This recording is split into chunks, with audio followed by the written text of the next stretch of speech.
As férias escolares podem ser sinônimo de trabalho redobrado para os pais. Um pequeno descuido e a brincadeira acaba perdendo toda a graça. Para auxiliar as famílias diante dessas situações, profissionais sugerem algumas dicas que tornam este período ainda mais divertido. Acompanhe. Em tempos de férias, muitas crianças ficam em casa em tempo integral, sem muita coisa para fazer. E é aí que os pais precisam usar da criatividade.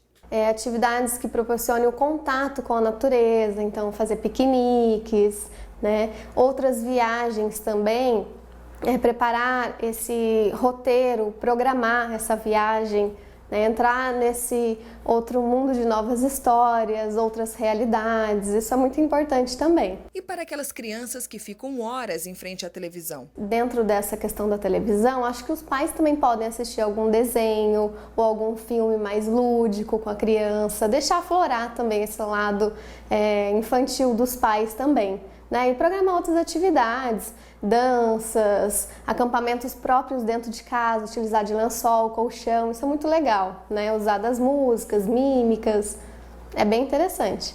O tenente Rafael alerta sobre os riscos de acidentes domésticos. Os riscos de acidente em casa para as crianças eles são inúmeros, né? Então, desde as quedas, a criança se ferir algum móvel, o risco de choque elétrico, seja na tomada, seja algum equipamento elétrico em mau estado de conservação, seja de queimaduras ou derrubando alguma panela com algo quente ou mesmo a chama do fogão.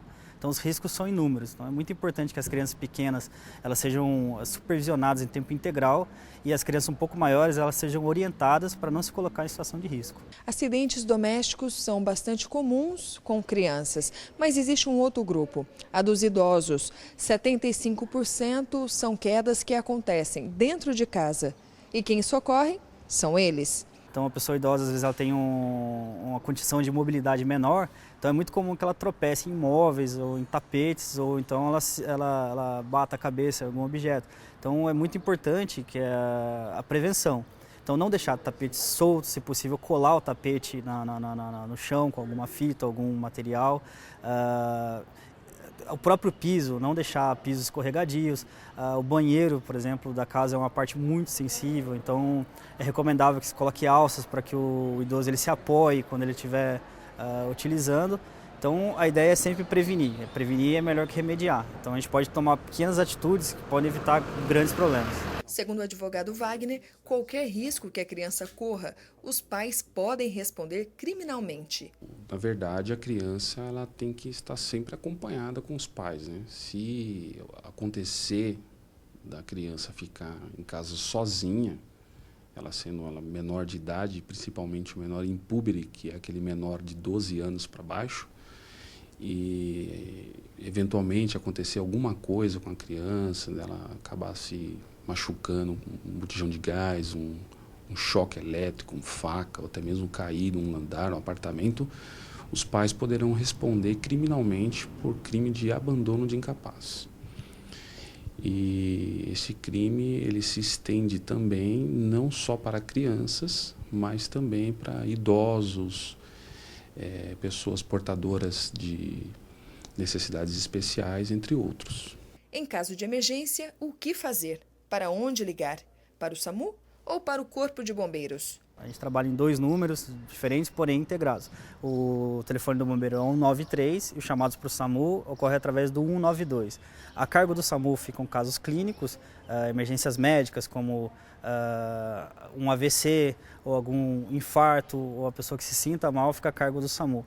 Bombeiro cuida de desastres, urgências e emergências. Então, por exemplo, um acidente de trânsito que a pessoa fique presa nas ferragens, o bombeiro que vai retirar. Caso de incêndios que tenha vítima, o bombeiro que vai retirar. E mesmo em casos clínicos, que a pessoa esteja de local de difícil acesso, também o bombeiro que vai atuar. O artigo 266 do Código Penal descreve que passar trote é crime. Portanto, cabe conscientizar-se de que essa brincadeira não é legal e o seu ato pode prejudicar a quem comete. Um trote pode ser um atendimento que demore mais para outra pessoa que realmente esteja precisando. mais de metade das ligações que a gente recebe é trote. Então o que a gente pede é que não passe trote e também conscientize os amigos, supervisione as crianças. Muitos trotes que a gente recebe é de crianças que ficam sozinhas em casa. Então o apelo é que não faça trote, tá certo? Porque a hora que o senhor precisar, pode acontecer de alguém estar passando trote e a gente ficar impedido de atender por estar resolvendo um problema que poderia não acontecer. E o que acontece fora da nossa região também é destaque aqui. Ok, vamos às notícias. Os juros cobrados pelos bancos nas operações com cartão de crédito tiveram crescimento de 484,6% ao ano. O aumento alcançou o patamar mais alto da história. Segundo o Banco Central, os juros do cheque especial caíram de 330,6% para 328,6% em novembro. O Instituto Nacional do Seguro Social, INSS, registrou um déficit recorde de mais de 149 bilhões em 2016. A reforma proposta pelo governo, que estabelece idade mínima de 65 anos para a aposentadoria, seria para evitar que o problema nas contas continue crescendo. Este foi o seu Giro News. Eu ainda volto nesta edição com as notícias regionais. Antigamente, durante as férias, a diversão era soltar pipas, andar de bicicleta, brincar com a vizinhança. Mas hoje em dia, as crianças estão cada vez mais dentro de casa, jogando videogame e acessando a internet.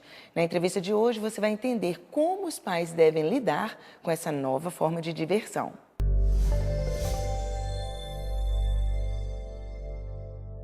Eu sou do tempo que os pais da gente ficavam preocupados em arranjar coisas para a gente fazer durante as férias para não ir para a rua.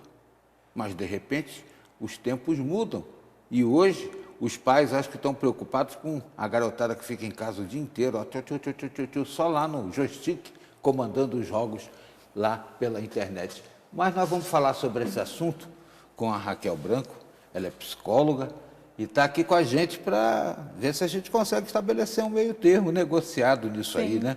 Porque não é bom também ficar demais em casa e também não é bom ficar demais na rua, porque muita coisa que passa lá pela rua não é um bom ensinamento para a garotada, né, Raquel? Tudo bem? Sim, tudo bem. O que você acha que a gente pode fazer, se é que realmente eu estou com a razão na propositura, para estabelecer esse meio termo? Da garotada não ficar demais lá no sofá diante da televisão, e também não ficar demais no meio da rua. Sim. Na verdade, tem que ter um equilíbrio, né? É importante para a criança passar o tempo das férias com a família, com os pais, fazer programas em família, mas também é importante ela ter um momento do convívio social, de brincadeira ao ar livre, de brincadeira com outros grupos de crianças, né, para que ela possa ter um momento de interação também e não ficar convivendo só com o adulto no momento das férias. É, aquela coisa de soltar pipa, bola de gude, peão e tal, acho que está morrendo um pouco isso, né? Infelizmente. Hoje, o acesso às tecnologias ficou muito mais fácil, né? Então, a criança tem mais acesso ao celular, ao videogame. Hoje, criança de 4, 5 anos já sabe lá no celular, já sabe colocar o vídeo que ela quer assistir. Isso, por um lado, é bom, que desenvolve a aprendizagem da criança, e por outro é ruim, né? Porque a gente não sabe a que tipo de acesso essa criança pode ter, né? Então, é necessário que os pais fiquem monitorando. E aquelas crianças que têm tanto a parte lúdica do convívio com pessoas e colegas durante as férias e tem também a diversão interna, qual é o direcionamento que você daria para os pais que estão nos acompanhando agora para estabelecer esse equilíbrio? Horário para alguma coisa? Essa disciplina seria importante? Sim, na verdade, a criança ela precisa ter o que a gente chama de liberdade vigiada. O que é isso? É a criança ser livre para se divertir no espaço, tanto interno quanto externo à casa, mas é importante que os pais estejam sempre em vigia, proporcionando a segurança necessária para ela, né? Então, é necessário que os pais estejam sempre conversando, estejam sempre motivando as crianças a sair do sofá, a largar a TV, a largar o videogame, proporcionem atividades que chamem o interesse da criança, que deem prazer para ela e, principalmente, que os pais participem dessas atividades junto com a criança. E eu tenho a impressão que essa receita é para o ano todo, não precisa ser só nas Sim, férias, né, Raquel? Sim. O ideal seria, né? Uhum. Eu acho muito importante esse tema porque os pais ficam meio preocupados. O que é que eu vou fazer, né, com meu filho durante as férias? Alguns tiram férias junto com os filhos, né, para poder estar ali acompanhando, tomando conta. Outros não têm nem isso sequer, né? Sim. Tem uma dificuldade de deixar a criança com alguém para poder continuar trabalhando. Eu acho que a gente pode aprofundar um tanto mais o tema no segmento aqui da entrevista. Sim. Já já, a Raquel Branco é psicóloga, está nos ajudando a refletir sobre como entreter nossas crianças durante o período de férias escolares, sobretudo esse período que é um tanto mais longo, né? De fim e início de ano. Já já voltaremos aqui no Repórter Setorial.